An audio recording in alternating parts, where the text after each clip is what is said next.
If you're a subscriber to my channel, you know it's all about the design and building of 3D printable RC planes.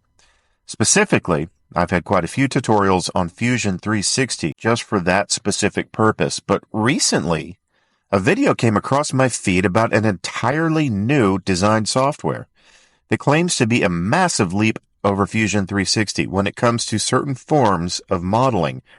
The modeling that I would specifically need to do in the design of something like an airplane, or a boat, or a car, or anything with beautiful, mathematically correct, manufacturable organic curves. I normally dismiss such software claims and choose not to waste any time looking into it. But to be honest, I've grown a little frustrated at the clunkiness within Fusion in this department. So I watched some videos. That turned into a trial download.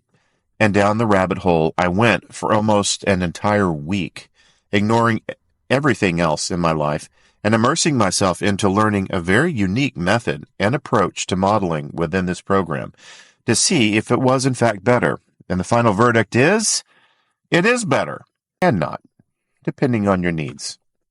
So let me explain. The software I've been trying out is called Plasticity, and the tagline from the maker is that it is CAD for artists. I think that's a very accurate description of what plasticity is. Think of it as a software that allows you to unleash your creativity, similar to what you may do in a software like Blender, but with more of a focus on engineering and thus ultimately manufacturing. If you could get Fusion 360 to function more fluidly like Blender while still having great dimensional control of your model, then you've arrived at plasticity. And that's exactly what I wanted. So I bought a license. Yes, I bought. That's right, I did not rent, I own it. And for the privilege of ownership, it set me back a whopping 300 bones. Now that's for the full-blown studio version. They actually have a $130 version as well, and it's quite capable. This license comes with free updates from a very active developer for 1 year. And that studio version also gives me access to beta versions of the software that are constantly being released. They have ever new and refined commands being added all the time. And one very important one is the new inclusion of Xnurbs modeling. That license also gives me access to their Discord server where a vibrant community of developers and users are constantly adding items. And now for the bad part. It's not parametric. It also has no timeline editor. And is that a bad thing? Well, perhaps for some things, it certainly would be, but for purely conceptualizing, not so much.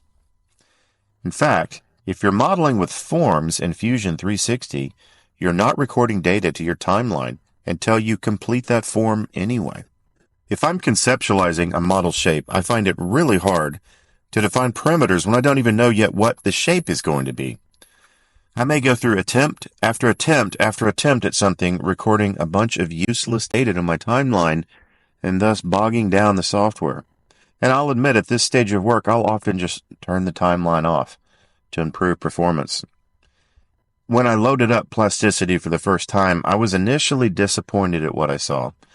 The user interface is incredibly simple, giving you the impression that it's a very limited program. And what you'll find when you give it a chance, though, is that it's a very powerful and fast program. The engineers have made everything available to you in the most organized and simple way possible. Commands encourage you to learn keystrokes to invoke, and you will quickly get the hang of how much faster this is when using them. For example, with a simple stroke of the F key, you immediately have a search box to look for any command you want. On your left is what you would recognize as your browser tab in Fusion. It will contain solids, curves, Plasticity's answer to sketches, and sheets, Plasticity's version of a surface that you would find in Fusion. On the lower left are the most commonly used commands of move, rotate, scale, Boolean, think combine operation in Fusion. Cut tool, insanely powerful and unique tool that I now can't believe doesn't exist in Fusion. Mirror and duplicate. Of course, there's keyboard shortcut for every one of these commands that I suggest learning. And that's easy, because when you hover over the command, it pops up the name and keyboard shortcut On the upper left is the dialog box for point selection, edge selection, face selection, and body selection. Each of these is also controlled by number on the keyboard 1 through 5. Due to the modeling approach with this software, you're going to want to have these memorized early on, as you will be constantly swapping in and out of these modes. And this is something that is very Blender-like, in my opinion. The upper right are controls for camera, perspective, or orthographic, overlays, toggle X-ray mode, and render mode. Secretly, if you right-click on the orthographic or perspective button, you have control over your camera field of view. In Fusion, I almost never set my work to perspective. In this program, I almost never set my work to orthographic. Right-click on the render mode button, and a whole suite of options opens up for edge display, face display, render display modes, zebra stripes, etc. Again, there are keyboard commands for each of these buttons, and if you don't know it yet, simply hover over it and the name and shortcut reminder pop up. Just below these options is the old familiar Orbit Gizmo Cube. It doesn't work quite the same way as Fusion, but then again, there are keyboard shortcuts for set views, just like in Blender. Are you seeing the common theme here? Directly below the cube are what you would know as sketch tools. The sketch tools may seem at first to be overly simple, but you'll learn quickly that they are in fact far more versatile than what you get in Fusion 360. Spoiler alert here. Learn about the Rebuild tool. Fascinating. Imagine turning a line into a curve, or a curve into a line, and having control over the number of control points to bend your shape into anything you want. Just below these tools are 3 primitive solids tools. On the lower right are context-sensitive commands that appear as they become available depending on what you currently have selected. The pane to the far right controls grid snaps at the top, object snaps just below, construction plane controls about midway down, including plane from camera, which is uniquely useful. If you selected something specific here, at the absolute top of the screen in the center will display exactly what plane you're on. Planes are quite a bit different than that in Fusion. Just below this is a performance tab that gives you a quick feedback on how hard your PC is working. And just below this is data on what you currently have selected, like curve, solid, sheet, etc. What I've learned about the control interface is that it's very consistent. For example, many commands have the same keystroke command and function across different entities, making it very streamlined. For example, if I'm working with a line or curve, I can select them and hit J to join them together. If I want to union 2 bodies together, I change to body selection, select 2, and again hit J to join them. If I want to union 2 faces together within a body, I go to the face control mode and I hit J to join them together. The more I use the software, the more I discover this uniformed approach, and I really like it. So, okay, the control interface is fast, intuitive, and dare I say fun, but what's the big deal with this program? Well, the level of refinement you have over modeling is very plastic. What an appropriate name. Curvature control in this program is simply faster and, in my opinion, superior. Yes, you have some of this in Fusion, but not this easily and not to this level.